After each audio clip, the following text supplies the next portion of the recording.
ত্রয়োদশ নির্বাচনকে ঘিরে বিএনপি জামায়াতের পাশাপাশি আওয়ামী লীগের মিত্রদের জোট গঠনের চেষ্টা ভবিষ্যৎ রাজনীতিতে কেমন প্রভাব ফেলতে যাচ্ছে, অভ্যুত্থান পরবর্তী দেশে এই জোটই বা কতটা গ্রহণযোগ্য, এসব নিয়ে আলোচনায় আজ স্টুডিওতে আছেন বিএনপি সহ আন্তর্জাতিক বিষয়ক সম্পাদক ও সাবেক সংসদ সদস্য ব্যারিস্টার রুমিন ফারহানা, আছেন জামায়াত ইসলামের কেন্দ্রীয় কার্য পরিষদ সদস্য ডক্টর মোহাম্মদ হেলাল উদ্দিন এবং আছেন জাতীয় পার্টির প্রেসিডিয়াম মেম্বার এটিইউ তাজ রহমান। স্বাগত জানাচ্ছি আজকে ডক্টর মোহাম্মদ হেলাল উদ্দিন, আপনাকে দিয়ে আমি শুরু করতে চাই। আওয়ামী মিত্র আসলে যারা দীর্ঘদিন এই বা 16-17 বছর আওয়ামী লীগের হয়ে কাজ করেছেন বা আওয়ামী লীগের সাথে গত 3টি নির্বাচনে অংশগ্রহণ করেছেন এবং ক্ষমতার অংশীদার হয়েছেন, সেটি বিরোধী দলে থেকে হোক কিংবা তাদেরকে সাহায্য করে হোক, তারা আসলে এক ধরনের জোট গঠন করবার চেষ্টা করছেন।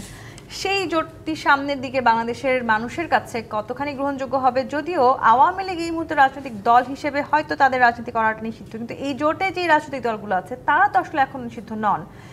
এটি আসলে এক ধরনের শঙ্কা হয়ে দাঁড়াতে পারে কিনা? জি, আজকে আবার সহ আলোচক বৃন্দ এবং দর্শক শ্রোতা সবাইকে আন্তরিক সালাম এবং শুভেচ্ছা। আসসালামু আলাইকুম ওয়া রাহমাতুল্লাহ। দেখুন, শেখ হাসিনা একদিনে ফ্যাসিস্ট হয় নাই। তাকে যারা সহযোগিতা করেছেন, যারা বিভিন্নভাবে তার দলকে ক্ষমতায় আসার ক্ষেত্রে সহযোগিতা করেছেন, তার পার্লামেন্ট পরিচালনা করতে সহযোগিতা করেছেন, এই যে আনিসুল হক মাহমুদের কথা বললেন, তিনি এক সময় মন্ত্রী ছিলেন। তো এরকম যারা আজকে নতুন জোট গঠন করতে চাচ্ছেন, এরা মূলত একসময় আওয়ামী লীগের সহযোগী সংগঠন হিসেবে কাজ করেছেন এবং ফ্যাসিবাদের উত্থানের জন্য ভূমিকা রেখেছেন। আমরা মনে করি এই জাতীয় জোটকে গঠন করার সুযোগ দেওয়া উচিত হবে না। আমরা ইন্টারিম গভর্নমেন্টের কাছে দাবি রেখেছি। আমাদের 5 দফা দাবির মধ্যে একটা আছে, যারা সেই সময়ে ফ্যাসিবাদকে সহযোগিতা করেছে সেই সকল মানে 14 দলীয় জোট যারা আছেন, এই দলগুলোকেও রাজনৈতিক অর্থাৎ এই নির্বাচনে অযোগ্য ঘোষণা করতে হবে এবং তারা কোনোভাবেই যেন ইলেকশনে আসতে না পারেন, কোনো জোটের মাধ্যমে অথবা এককভাবে। এইটা কিন্তু আমাদের দাবির মধ্যে আছে। কিন্তু তাদের দল যেহেতু আসলে নিষিদ্ধ নয় কিংবা তারা তো সরাসরি আওয়ামী লীগের হয়েও কাজ করছে না, সেক্ষেত্রে আসলে তাদের নির্বাচনে অংশগ্রহণ করা নিয়ে নিষেধাজ্ঞা আরোপ করার সুযোগ কি বাংলাদেশের সংবিধানে আছে? এখন দেখেন, বাংলাদেশের সংবিধানে তো অনেক কিছুই নাই। বাংলাদেশের সংবিধানে ইন্টারিম গভর্নমেন্টও নাই। বাংলাদেশের সংবিধানে কি এই ইলেকশন করার কোনো বিধান আছে? নাই। তাহলে সব কিছুই হচ্ছে, সব কিছুই সংবিধানের দোহাই দেওয়া হচ্ছে, এটাও হতে হবে। এটা আমরা দাবি দিয়েছি, জনগণ যদি আমাদের পক্ষে থাকে। আবার সবকিছু সংবিধানে দোহাই দিয়ে হলেই সেটি বা কতখানি গ্রহণযোগ্য? গ্রহণযোগ্য না হলে কেমনে হবে বলেন? আমাদের এই ইন্টারিম গভর্নমেন্টও তো এতে নাই, সংবিধানে নাই।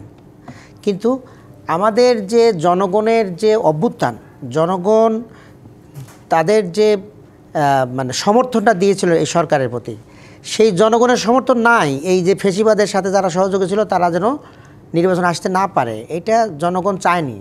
এবং এখনও জনগণ দেখেন বড় বড় সমাবেশগুলোতে যেভাবে সাড়া পাওয়া যাচ্ছে, সেগুলো তো এর প্রতিফলন যে এরকম ফ্যাসিবাদের যারা দোষর তারা যেন ক্ষমতায় মানে রাজনীতি করতে না পারে। আপনাকে যদি একটু যুক্ত করে, 16টি দল মিলে আসলে এই জোট গঠনে একমত হয়েছে। এখন কি তাহলে 16টি দলকে নিষিদ্ধ করা সম্ভব? আওয়ামী লীগ সহ যদি আমি যোগ করি তাহলে 17টি দল। শোনেন, যে দলগুলো মানে নাম আছে তাদের কেন্দ্রীয় কার্যালয় আছে কিনা সেটি তো সন্দেহ আছে, এবং তাদের কয়জন মানে কমিটি আছে, কয়টি কমিটি আছে, এগুলো দেখেন। খালি নাম দিলাম 16 দিলেই হবে? আছে কয়জন নেতা আছে, কয়জন কর্মী আছে, কয়জন, এগুলো দেখতে হবে। এগুলো একটা নাম দিয়ে একটা বিভ্রান্ত ছড়ানোর চেষ্টা করা হচ্ছে। কেমন বিভ্রান্ত করে একটা জোট করে এর আদলে এই জোটের ভিতরে আওয়ামী লীগের লোকগুলো ঢুকে যাবে, যারা আওয়ামী লীগের মানে এতে ছিল, সিনে মানে বড় বড় পদে ছিল, তারা নাই, কিন্তু তাদের মিড লেভেলের তারপরের লেভেলের লোক তো আছে, তো বাংলাদেশের নাগরিক তারা, এরা ওই সব জায়গায় ঢুকে যাবে এবং দেখা যাবে যে এরাই একসময় পরিবেশটা নষ্ট করে ফেলবে। আপনার নির্বাচনে এসে বিভিন্ন কেওয়াস লাগাই দিয়ে মনে করেন যে নির্বাচনের পরিবেশ নষ্ট হয়ে যাবে। এরপর বলে যে ক্রেডিবল নির্বাচন হলো না, গন্ডগোল হলো, এই হলো সেই হলো। এটিইউ তাজ রহমান, এই যে শঙ্কার কথা আমরা বলছি এবং যে জোটের কথা আসলে আমরা বলছি, আওয়ামী মিত্রদের যে জোট আসলে হতে যাচ্ছে, যেটি আজকে আপনি নিশ্চয়ই দেখেছেন বিভিন্ন গণমাধ্যমে এই জোট নিয়ে নানান রকমের আলোচনা চলছে। সেখানে আসলে জাতীয় পার্টিরই শুধু দুটি দল আছে এবং জাতীয় পার্টি ভেঙে অনেকগুলো টুকরো হচ্ছে, সেখানে তো আর নতুন করে বলবার কিছু নেই। আপনাদের যে দল সেটি যদিও এই জোটের অংশ নয়, কিন্তু জাতীয় পার্টিকে কি আবারও তাহলে আওয়ামী লীগকে ফিরিয়ে নিয়ে আসার কিংবা যে নতুন জোটের মধ্যে দিয়ে আওয়ামী লীগের ফিরে আসার এক ধরনের অস্ত্র হিসেবে ব্যবহার করার সুযোগ তৈরি হচ্ছে? ধন্যবাদ আপনাকে, আমার দুই সহ-আলোচক দর্শক সবাইকে সালামের শুভেচ্ছা। দেখেন, জোট তো বাংলাদেশের অনেক আগে থেকেই শুরু হয়েছে। জোট বাংলাদেশে যেমন আছে, মাদার অফ ডেমোক্রেসি ব্রিটেনেও জোট আছে। আপনার পার্শ্ববর্তী দেশ ইন্ডিয়াতে এনডিএ, ন্যাশনাল ডেমোক্রেটিক অ্যালায়েন্স, যেটা বিজেপির 3 টাইমস পাওয়ারে আসছে, জোট করে। জোট খারাপ কিছু না। জোট হলে হয় কি, বাংলাদেশের সব জায়গার মানুষগুলা ভোট দিতে পারে এই জোটের অংশগ্রহণ করে। এখন সেখানে আপনি বলবেন ফ্যাসিস্টের দোসর আছে, সেখানে ফ্যাসিস্টের মন্ত্রীরা আছে, সেটা আপনি বলতে পারেন। কিন্তু সেই মন্ত্রীর বিরুদ্ধে স্পেসিফিক কোনো দুর্নীতি, যদি কোনো অপরাধের তাকে দোষী সাব্যস্ত না করেন, তাহলে তারা বাইর করবেন কী করে জায়গা থেকে? বিএনপির সাথে জামাত ছিল, বিএনপির দোষের কারণে আওয়ামী লীগের সাথে ছিল। 86-এ আমাদের পার্লামেন্টের যে নির্বাচনে জামাত প্রথম ইলেকশন করেছে, হুসাইন মোহাম্মদ এরশাদ তখন ছিলেন রাষ্ট্রপতি, আওয়ামী লীগ আসছে সেই ইলেকশনে বিরোধী দল হিসেবে, তো করেছে। তারা অন্যায় করে নাই এবং সংবিধান বিরোধীও করে নাই। ইলেকশনে যাওয়া কিন্তু নৈতিকভাবে আপনি প্রশ্ন করতে পারেন, কিন্তু সাংবিধানিকভাবে কিন্তু অন্যায় না। যাওয়া অন্যায় না, না যাওয়া অন্যায় না। আপনি যাবেন না, আপনার সেটা আপনার ব্যাপার।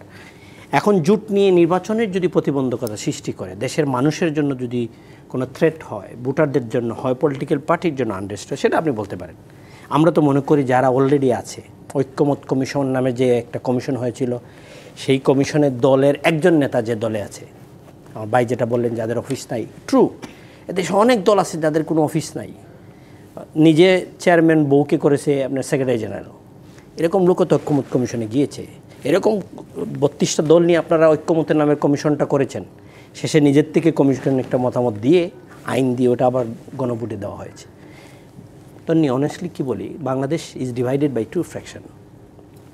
একটা হলো যে 71-এর মুক্তিযুদ্ধটা ধরে রাখতেই হবে, আরেকটা হলো না, মুক্তিযুদ্ধে বেশি 24টা আমাদের ধরে রাখতে হবে।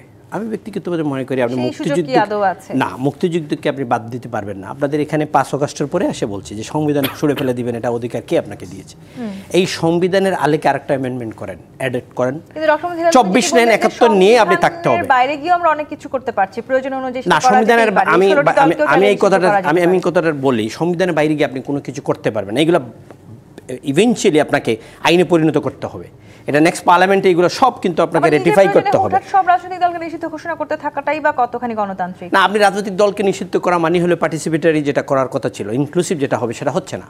আপনি যদি ইনক্লুসিভনেস বন্ধ করে দেন, তাহলে আওয়ামী লীগকে আপনি যে ফ্যাসিস্টের তকমা আমরা দিয়েছি, আলোচনা করেছি আপনার টকশোতে এসে, সেইটা যদি আমরা একই জিনিস আবার হয়ে যায়, তাহলে তো আর সেই জিনিসটা পাচ্ছেন না। আপনি ইনক্লুসিভ ইলেকশন করতে হলে আপনাকে স্পেস দিতে হবে, রাজনৈতিক দলগুলো আসতে হবে, জনগণ অংশগ্রহণ করতে হবে।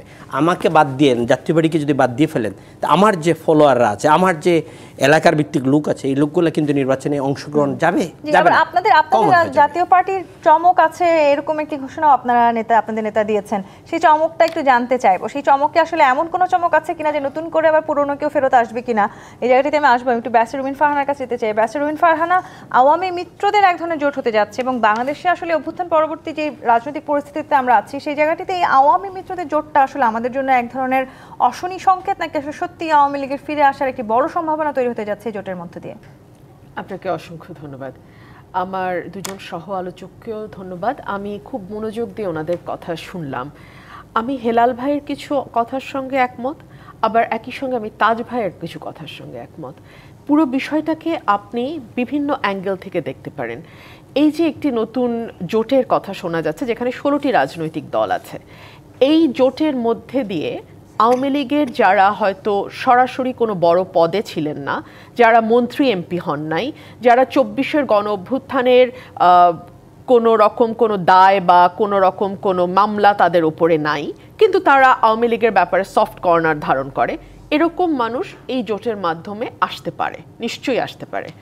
2 হচ্ছে নির্বাচন বানচাল করবার ব্যাপারে আওয়ামী লীগের একটি পরিকল্পনা আছে। এটা আমি বলছি না, বা এটা মানে আর কেউ বলছে না, এটা একেবারে স্বয়ং শেখ হাসিনার সন্তান সজীব ওয়াজেদ জয় তিনি তার যেই ইন্টারভিউ দিয়েছেন সেখানে তিনি পরিষ্কার বলেছেন যে এই নির্বাচনকে আমরা বানচাল করতে চাই যদি সেটা আওয়ামী লীগকে ছাড়া হয়। সো এই জোটের মধ্যে দিয়ে আওয়ামী লীগ যদি তাদের কিছু ক্যান্ডিডেটকে পুনর্বাসিত করতে চায়, তাদের কোনো সমর্থককে তারা পলিটিক্সে আনতে চায়, তারা যে নির্বাচনটাকে ঘিরে কোনো রকম ষড়যন্ত্র করবে না বা নির্বাচনটাকে বানচালের কোনো চেষ্টা করবে না, এটা আমরা হলপ করে বলতে পারি না। But at the same time আমি কিন্তু ডে ওয়ান থেকে একটা কথা বলেছি, পলিটিক্যাল পার্টি আপনি কাগজ কলমে নিষিদ্ধ করে কোনো লাভ হবে না। আমাদের আজকের আলোচনার টেবিলে হেলাল ভাই যে দল করেন সেই দলও কিন্তু শেখ হাসিনা লাস্ট মোমেন্টে নিষিদ্ধ করেছিল 14 জুলাই। এর আগেও কিন্তু মানে জামাত শিবিরের ব্যাপারে তাদের নিবন্ধন বাতিল করা ছিল। সো সকলভাবে চেষ্টা করা হয়েছে দলটিকে কোণঠাসা করে কর্নার করে একেবারে শেষ করে দেওয়ার, সেটা কিন্তু হয় নাই, পারা যায় নাই। এখন তো জামাত তো চাইছে অন্য ইভেন তারা আজকে যেটি বললেন আমাকে ডক্টর হেলাল ভাই যে এই 16টি দলকেও তারা নিষিদ্ধ করার আমি সেটাই বললাম যে আমরা যদি অতীতের দিকে তাকাই আমরা দেখব যে নিষিদ্ধ করে আসলে কোনো সমাধান হয় না। ধরুন মুসলিম লীগ, এটা কিন্তু বাংলাদেশে এই দলটা এখনো রাজনীতি করে, মুসলিম লীগ নামে দলটি এখনো বাংলাদেশে রাজনীতি করে, কিন্তু এটার কর্মী আছেন কতজন, নেতা আছেন কতজন, সমর্থক কতজন, ভোটার কতজন, এটা আপনি আমি ম্যাগনিফাইং গ্লাস দিয়ে খুঁজেও বের করতে পারবো না। কিন্তু যেই দলটি হয়তো গত বছর জুলাইতে অগাস্টে নিষিদ্ধ হয়েছে বা যেই দলটির কার্যক্রম 15 বছর ধরে নিষিদ্ধ ছিল, তারা কিন্তু প্রবল প্রতাপে রাজনীতির মাঠে কাজ করে বেড়াচ্ছে। সো আপনি কাগজে কলমে নিষিদ্ধ করে কোনো লাভ হবে না যদি না মানুষের মন থেকে আপনি তাদেরকে সরাতে পারেন। কিছুদিন আগে ডেভিড বার্গম্যানের একটা জরিপ, মানে ওর একটা জরিপের ওপর ওনার একটা লেখা ছাপা হয়েছে। ইয়াং অর্গানাইজেশন বা এরকম ইউথ অর্গানাইজেশন, এরকম একটা কোন অর্গানাইজেশন এই জরিপটি পরিচালনা করেছে। 2500 সামথিং তরুণের উপরে এই জরিপটি করা হয়েছে, যাদের বয়স 18 থেকে 35-এর মধ্যে। সারা বাংলাদেশ জুড়ে জরিপটি হয়েছে এবং সেখানে বলা হয়েছে তরুণদের মধ্যে 18 থেকে 35 বছর বয়সী তরুণদের মধ্যে 20% বলেছে বিএনপিকে ভোট দেবে, 17% বলেছে জামাতকে ভোট দেবে, আর 9% এক্সপ্রেসলি বলেছে বা 10% আওয়ামী লীগকে ভোট দেবে। আর বলেনি কোন দলের প্রতি সমর্থন, ভোটার সংখ্যা সবচেয়ে বেশি। এবং বলা হচ্ছে তাদের সাথে যদি আপনি তাদের একটা বড় অংশ যদি আওয়ামী লীগের সাপোর্টার হয়, তাহলে সেটা 19 থেকে 20 বা তার উপরেও আওয়ামী লীগের সমর্থন চলে যেতে পারে। এখন মানুষের মন থেকে যদি আপনি দলটিকে মুছে না ফেলতে পারেন, আপনি যতই নতুন আইন আনেন, যতই নতুন করে আপনি তাদের নিষিদ্ধ করেন বা তাদের সাথে যারা অ্যালায়েন্সে ছিল বা তাদেরকে যারা 15 বছর সমর্থন দিয়ে গেছে, দেখুন সমর্থন যে দিয়ে গেছে এটা তো মানুষের কাছে স্পষ্ট। সংসদে যে তারা বিরোধী দলের নাটক করেছে তা 15 বছর, এটাও তো স্পষ্ট। কিন্তু তারপরেও যদি মানুষ তাদেরকে ভোট দেয়, আপনি আমি বা নির্বাচন কমিশন কি করতে পারে একটু জানতে চাই ডক্টর হেলালুদ্দিন, এই যে আপনি বলছেন বারবার নিষিদ্ধ করার কথা, রুমেল ফারহানা যেটি বললেন যে দীর্ঘদিন তো আসলে জামাতকেও নিষিদ্ধকরণ করার এই প্রক্রিয়াটির মধ্যে দিয়ে যেতে হয়েছে, কিন্তু জামাতকে তো আসলে কেউ ভেঙে ফেলতে পারেনি। তাহলে জামাত কেন এখন চাইছে এই 16টি দল, আওয়ামী লীগ, এতগুলো দলকে নিষিদ্ধ করা হোক? আমরা বলছি যে এই কাজগুলো যারা সহযোগিতা করেছে এবং এই জুলাই এই আমাদের ছাত্র জনতাকে হত্যার কাজে যারা উৎসাহ দিয়েছে, সেই জন্য আমরা যে গণতান্ত্রিক পরিবেশটা নিশ্চিত করার লক্ষ্যে আমরা এই ফেসিবাদ, জাতীয় পার্টিও তো সেই একই অভিযোগ করছে আপনাদের মতো, যে আপনারাও আসলে একটা দীর্ঘ সময় আওয়ামী লীগের সাথে ছিলেন, তাদের সাথে আপনারা এটা আমরা একমত না। আওয়ামী লীগের সাথে আমরা কখনো ছিলাম না। দেখেন, আমরা 91-এর পার্লামেন্টে একটা বিল উত্থাপন করলাম যে কেয়ারটেকার গভর্নমেন্ট, সেই বিলের যদি ফয়সালা হয়ে যেত তাহলে আমাদের আন্দোলন করতে হতো না। আন্দোলনে গেলাম আমরা, আপনার হলো 94 থেকে আমরা আন্দোলন শুরু করলাম। সেই আন্দোলন 95 শেষের দিকে এসে মাগুরার উপনির্বাচনে যখন কারচুপি হলো, সেই কারচুপির পরে আওয়ামী লীগ যখন হেরে গেল, তাদের নিজেদের আসন ওটা হেরে গেল, বিএনপি ওটাতে কারচুপি করে নিল। তখন বিচারপতি রৌফ সাহেব উনি পদত্যাগ করলেন এবং আওয়ামী লীগ ওই ইস্যুতে এই আন্দোলনে যোগ দিলেন। তাহলে আমরা কেমন আওয়ামী লীগের সাথে গেলাম? আমাদের এই আন্দোলনের সাথে ওরা যুগপথ আন্দোলন করছে, আমরা তো কোনো জোট করিনি আওয়ামী লীগের সাথে। একই দাবিতে আমরা আন্দোলন শুরু করেছি 94, ওরা এসে 95 লাস্টে এসে যোগ দিয়েছে, যুগপথ চলছে, আমরা কিন্তু তাদের সাথে জোট করিনি এবং আওয়ামী লীগের সাথে আমাদের কোনো জোটই হয় না। আবার এটিও তাজ রহমান আরেকটি অভিযোগ করলেন যে বাংলাদেশ এখন দুটো ভাগে বিভক্ত হয়েছে, একটি ভাগ চাইছে বলছে যে মুক্তিযুদ্ধ সবার উপরে, আরেকটি ভাগ বলছে 24-এর গণঅভ্যুত্থান সবার উপরে। তাহলে জামাতের অবস্থানটা কি? দেখুন, এটা হলো এক একজনের একটা মানে কি বলবো, এটা আবিষ্কার। আমরা কখনোই মুক্তিযুদ্ধকে অস্বীকার করি নাই এবং করবও না, আমাদের এটা নীতির মধ্যেই নেই। আমাদের গঠনতন্ত্রের ভিতর থেকেই আমরা মুক্তিযুদ্ধকে ওন করেছি এবং আমরা দেখেন মুক্তিযুদ্ধের জামায়াত ইসলামী মুক্তিযুদ্ধকে ওন করছে। অবশ্যই একমাত্র যদি পিওরলি মুক্তিযুদ্ধকে ওন করে তো জামাতই করেছে। কারণ আমি বলি, মুক্তিযুদ্ধ হয়েছিল বৈষম্য দূর করার জন্য, মুক্তিযুদ্ধ হয়েছিল ন্যায় এবং ইনসাফ কায়েম করার জন্য এবং দুর্নীতি বন্ধ করার জন্য। বলেন কোন দলে সবচেয়ে করাপ্টেড লোক বেশি আছে?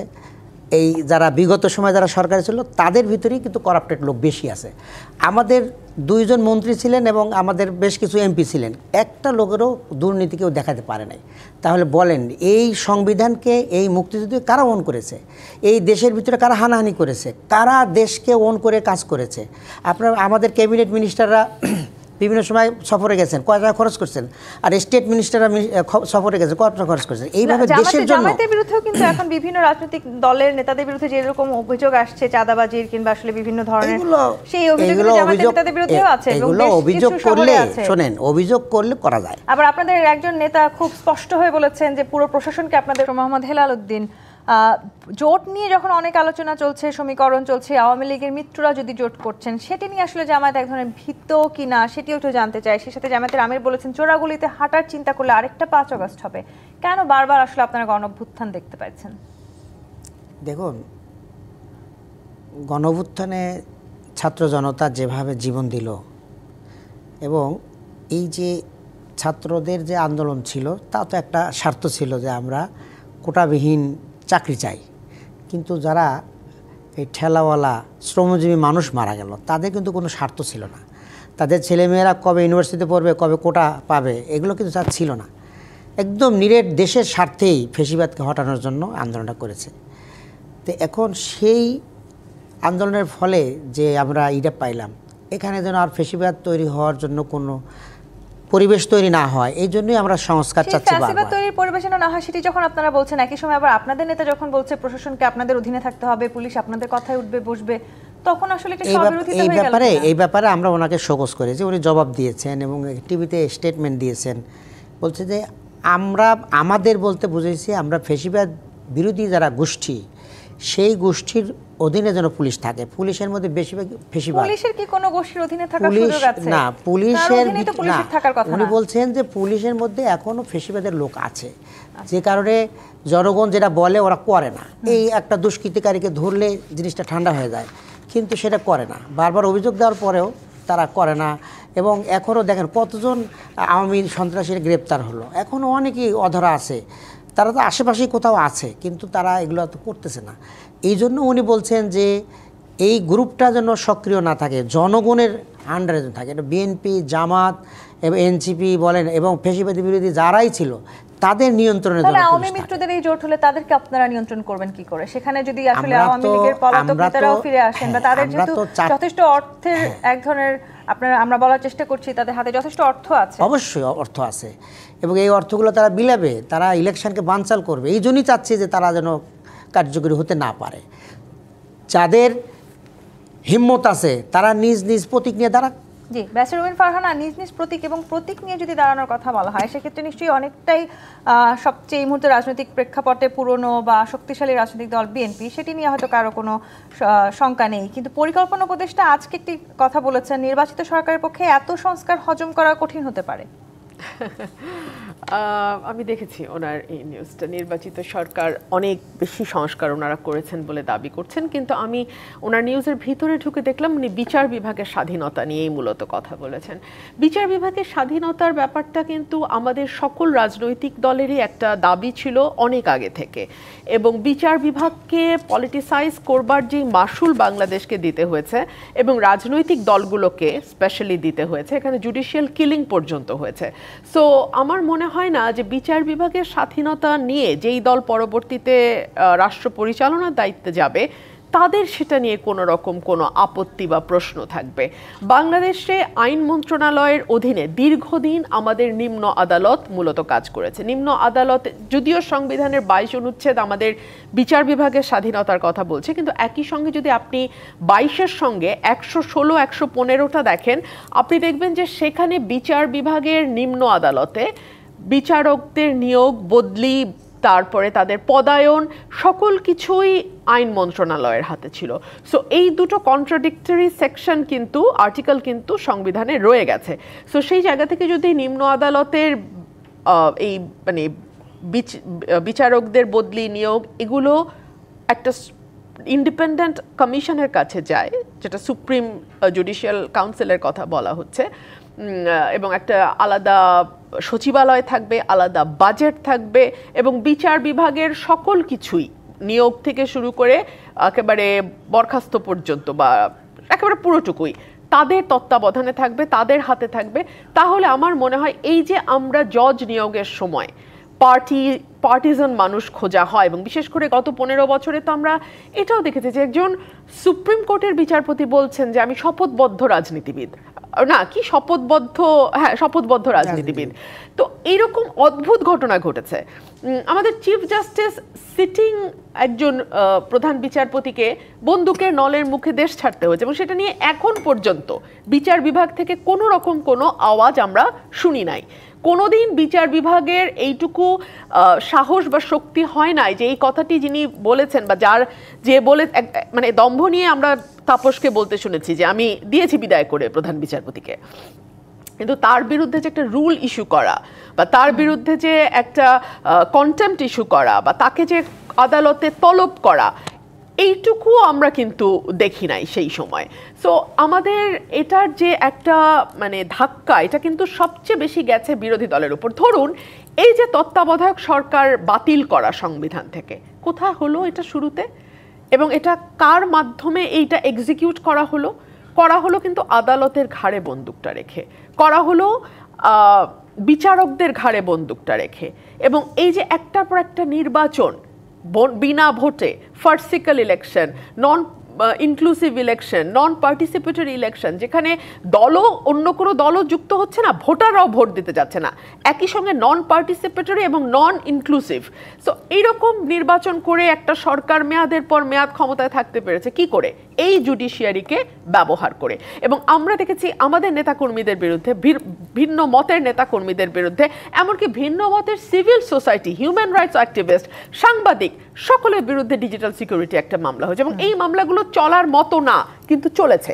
আদালত কখনো প্রশ্ন করে নাই বা আদালত কখনো মামলাটি শুরুতে খারিজ করে নাই, ঠিক আছে? সো আমরা তো দেখেছি যে জায়গাগুলোর সংস্কার নিয়ে আপনি আলোচনা করছেন, সেখানে তো গণতান্ত্রিক ধারায় ফিরে যেতে যে অংশগ্রহণমূলক নির্বাচন, সেটি খুবই গুরুত্বপূর্ণ।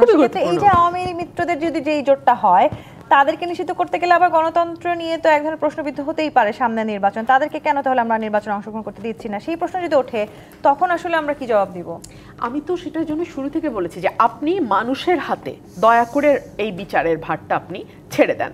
দেখুন, গণতন্ত্রর বিকল্প হচ্ছে বেটার গণতন্ত্র, এবং আপনি একদিনেই যে গণতন্ত্রের আবার কিছু ফ্ল আছে, গণতন্ত্র অনেক সময় ভুল মানুষকেও ক্ষমতায় আনে।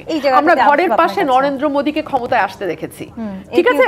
গণতন্ত্র ভুল মানুষকেও আনে, কিন্তু তাই বলে আপনি মানুষের হাত থেকে ওই ক্ষমতাটা কেড়ে নেবেন যে মানুষ ভুল মানুষকে আনবে, সেটা আপনি করতে পারেন না। এই যে আমরা গণতান্ত্রিক ধারার কথা বলছি, আবার দীর্ঘদিন জাতীয় পার্টি যেহেতু আওয়ামী লীগের সাথে কাজ করেছে এবং দীর্ঘ সময় পর্যন্ত আপনারা গৃহপালিত বিরোধী দল বলেও পরিচিত ছিলেন, সেখান থেকে এখন আবারও আসলে এককভাবে একটি অংশ নির্বাচন করবার কথা ভাবছে, আবার কিছু দুইটি অংশ তারা মিত্রদের সাথে জোট গঠন করবার কথা ভাবছে। জাতীয় পার্টির তাহলে আসলে ভবিষ্যৎটা কোথায়, কি হতে চাইছে জাতীয় পার্টি? বাইরে একটা উত্তর দিতে হয় আমাকে।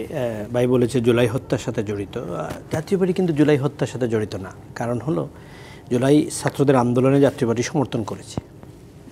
14 বা 19 জুলাই 2024 জামাতকে নিষিদ্ধ করার পরে জেএম কাদের সাহেব বক্তব্য দিয়ে বলেছেন কোনো এক্সিকিউটিভ অর্ডার রাজনৈতিক দল নিষিদ্ধ নয়। অন রেকর্ড আছে। আমরা টেলিভিশনে এসে বলেছি, আমাদের সাবেক মহাসচিব চূর্ণ বলেছেন, আমরা ওইটার সাথে ছিলাম না, এক্সিকিউটিভ অর্ডার দিয়ে করা। দেখেন, জাতীয় পার্টির রাজনীতি অনেক ভুল জাতীয় পার্টির আছে। সেই ভুলের মাসুল হয়তো বা এখনও দিচ্ছি আমরা, আগামীতে হয়তো বা দিতে হতে পারে। প্রত্যেকটা রাজনৈতিক দলের ভুল হিসাবে সমীকরণে যখন হয়, এটার ভুলের হিসাবে আপনি অনেক লম্বা হতে পারে। জাতীয় পার্টির তো ভুল আছে, না নাই। কিন্তু এটা তো আপনাদের হাত ধরে হোক কিংবা অন্য যে জাতীয় পার্টির অংশগুলো তাদের হাত ধরে আওয়ামী লীগের ফিরে আসার যে শঙ্কার কথা বারবার রাজনৈতিক বিশ্লেষকরা, রাজনীতিবিদরা বলছেন, সেটি সত্যি হওয়ার তার মানে কি সামনে আমরা অবকাশ দেখতে পাচ্ছি? শুনেন তন্নি, নুরু বলেছেন আওয়ামী লীগের যারা কোনো কিছুদের সাথে জড়িত ছিল না তাদেরকে তো বুটে আসতে দিতে হবে। আজ থেকে 3 দিন আগের বক্তব্য নুরুর। বিএনপিও বলছে যে যারা আওয়ামী লীগের, রিজভী সাহেব বলেছেন আওয়ামী লীগের যারা এই হত্যার সাথে জড়িত না, সাধারণ যারা ভোটার বা সমর্থক, তাদেরকে নির্বাচনে ভোট দেওয়ার সুযোগ করে দিতে হবে। কেন বলা হচ্ছে? কেউ একজন সমর্থক আছে তাই বলে তাকে আপনি বাইর করে দিবেন, তাকে ভোট দিতে দিবেন না, ভোট সেন্টারে যেতে দেবেন? আপনার পার্সেন্টেজ ভোটের কোথায় চলে আসবে? এখন এখানে যদি কোনো আওয়ামী লীগের দোষী আওয়ামী লীগ যারা অন্যায় করেছে তাদেরকে এই জোটগুলো নিয়ে আসে, অবশ্যই সেটার জন্য মানুষ কথা বলবে। এবং আই ডোন্ট থিঙ্ক সো এরকম কেউ আসে এখানে আসবে বা জোট করে নির্বাচন করবে। আমি মনে করি না এরকম এর রাজনীতিবিদ এত বোকা না। এখানে একটা জোট করা হচ্ছে, জোট হলে বৃহত্তর একটা অংশগ্রহণ হয়। কিন্তু সেই জোটকে যদি আপনি বাধা দেওয়া শুরু করে দেন, কথায় কথায় থ্রেট দেন, কথায় কথায় মব করেন, কথায় কথায় জুডিশিয়াল এবং এক্সিকিউটিভ পাওয়ারে নিজে এক্সারসাইজ শুরু করে দেন। আজকে রাজশাহীতে আপনি দেখেন নাই, সাংবাদিকদের এক রুমের ভিতরে বলছে তালা মেরে, আপনার এনসিপি বলছে তালা মেরে এখানে বাইরে যান, নাহলে তালা মেরে রেখে দিব। এটা কি আপনার আপনার জুলাই আন্দোলনের সাথে জড়িত? আপনার নির্বাচন কমিশন নিজে বলেছেন যে 70% বুথ সেন্টার আছে ঝুঁকিপূর্ণ বাংলাদেশের। আপনি আগামী দিনে নির্বাচন কি করে করবেন? জামাত নির্বাচন কমিশনের সাথে দেখা করে বলেছে প্রত্যেকটা বুথ সেন্টারে 5 জন করে সেনাবাহিনী দিতে হবে। কিন্তু বিএনপি বলছে লেভেল প্লেইং ফিল্ড আছে, দেশ নির্বাচনের জন্য প্রস্তুত। বিএনপি বলছে, সেটা আমি বিএনপিটা বলছি না, বিএনপির নেত্রী আছে বলবে। জামাত বলছে, জামাতের নেতাও এখানে আছেন, বলেছেন যে 5 জন করে সেনাবাহিনী যদি দেন তাহলে বুথটা সেন্টারে লেভেল প্লেইং ফিল্ড হবে। 5 জন করে দিলে 42,000 বুথ সেন্টারে হয়ে যায় 2,10,000। এতটুকু সেনাবাহিনী বাংলাদেশ দিতে পারবে না। তাহলে কি বুথ সেনাবাহিনী ছাড়া মানে সুষ্ঠু নির্বাচন হওয়ার সম্ভাবনা কম? তা তো দেবপ্রিয় ভট্টাচার্য বলেছেন নির্বাচন খুব জটিল এবং চ্যালেঞ্জিং হবে। আমরা সেটা বলছি।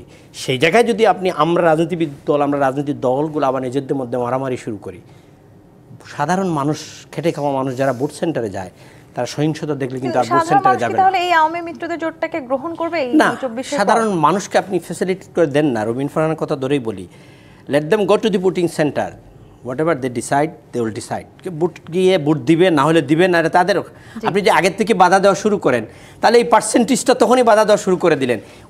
ওই গোষ্ঠীকে কি মনে করবে তন্নি যে আমাদের তো ভোট সেন্টারে গিয়ে লাভ নাই, বিকজ আমি যে মতাদর্শের আছি এই লোকগুলো নির্বাচন করছে না, তাহলে আপনি তো দূরে বাগাই দিলেন। অনেকটা এরকম কথা জামাতের আমির শফিকুর রহমান বলেছেন। জামাতের নির্বাচনে বন্ধ করার জন্য তো আমরা প্রতিবাদ করেছি। উনি বলেছেন যে আগামী নির্বাচনে ছলে বলে কৌশলে শুনতে পাই বিভিন্ন জায়গায় বসে ষড়যন্ত্রের জাল বুনছেন, জনগণ ভোট দিক না দিক ক্ষমতায় তাদের যেতেই হবে, বেলা শেষ দিনও শেষ, সূর্য ডুবে গেছে। এই আমি একটা কথা, আমি জামাতের আমির সাহেবের একটা কথা বলি। জামাতের আমির সাহেবের একটা বক্তব্য লন্ডনে উনি বলেছেন, জামাত কে মানুষ এবার নিয়ে ক্ষমতায় বসা। জামাতের আমির বলেছেন বেলা শেষ দিনও শেষ, সূর্য ডুবে গেছে, বাংলাদেশে এটা হবে না, এটা আমরা হতে দেব না ইনশাআল্লাহ। এটা আসলে কাদেরকে উদ্দেশ্য করে বললেন? দেখুন, এই যে অন্তর্বর্তীকালীন সরকার, ওনারা সংস্কার করবেন, ঐক্যমত কমিশনে আলোচনা চালু করে দিলেন। আচ্ছা, আলোচনা চলতে চলতে ওনারা নির্বাচনের একটা দিনক্ষণ তারিখ মোটামুটি বলে দিলেন। এটা যদি বলতেন যে আপনারা এই সংস্কারগুলো শেষ করেন, এত দিনের মধ্যে শেষ করেন, আমরা নির্বাচনের তারিখ দিয়ে দেবো, তাহলে কিন্তু সবারই তাল থাকতো যে এটা আমার তাড়াতাড়ি এটা সংস্কারগুলো শেষ করতে হবে।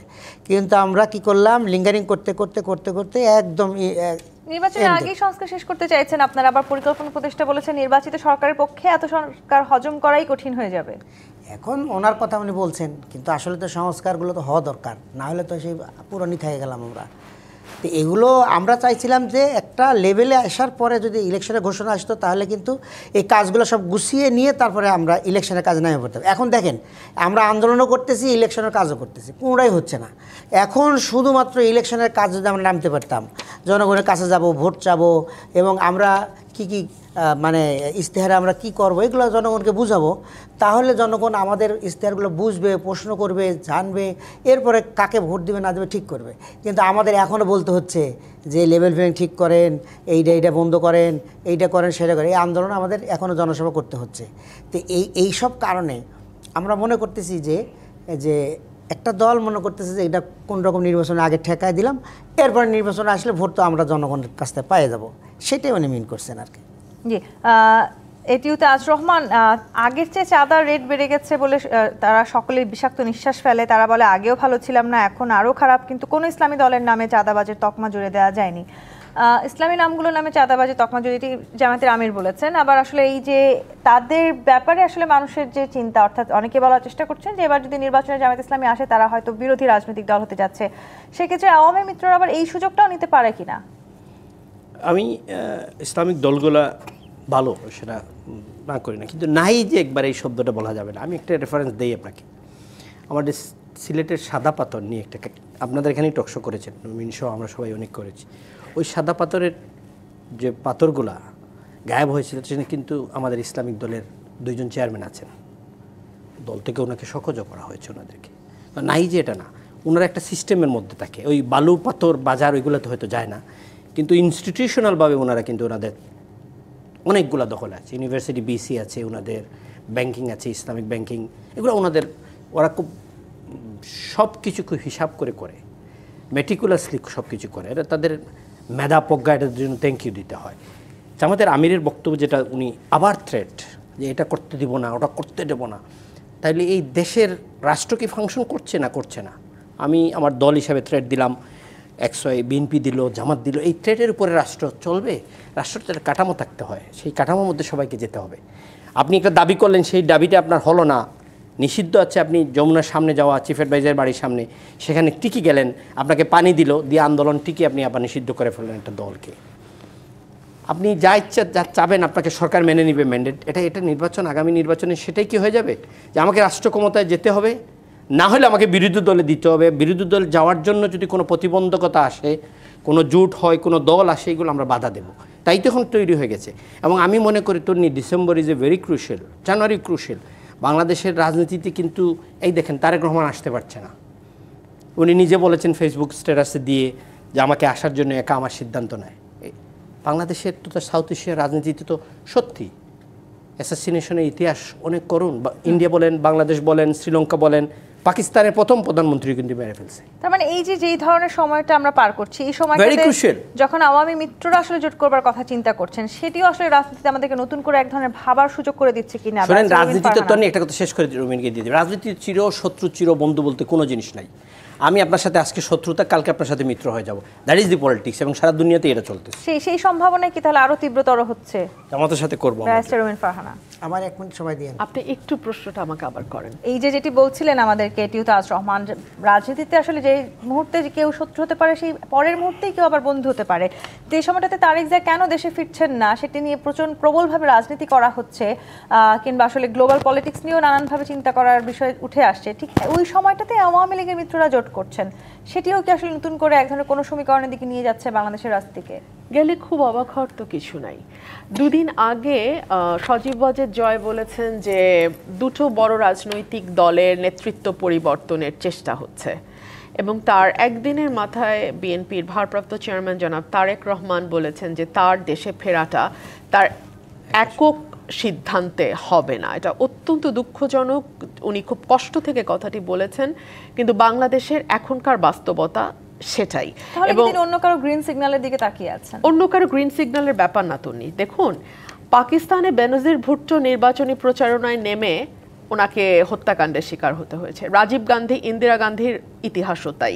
আমি যদি বাংলাদেশের দিকে তাকাই, বঙ্গবন্ধু শেখ মুজিবুর রহমান এবং শহীদ প্রেসিডেন্ট জিয়াউর রহমান দুজনকেই কিন্তু আততায়ীর গুলিতে মারা যেতে হয়েছে। সো আমরা আমাদের উপমহাদেশের পলিটিক্স এবং ইন্টারন্যাশনাল পলিটিক্সও কম বেশি ইমরান খান এখন কি অবস্থায় আছে, তার পরিবার কিন্তু বারবার জানতে চাইছে উনি কি জীবিত আছেন কিনা, এই ব্যাপারটাও কিন্তু তারা কনফার্ম হতে পারছে না।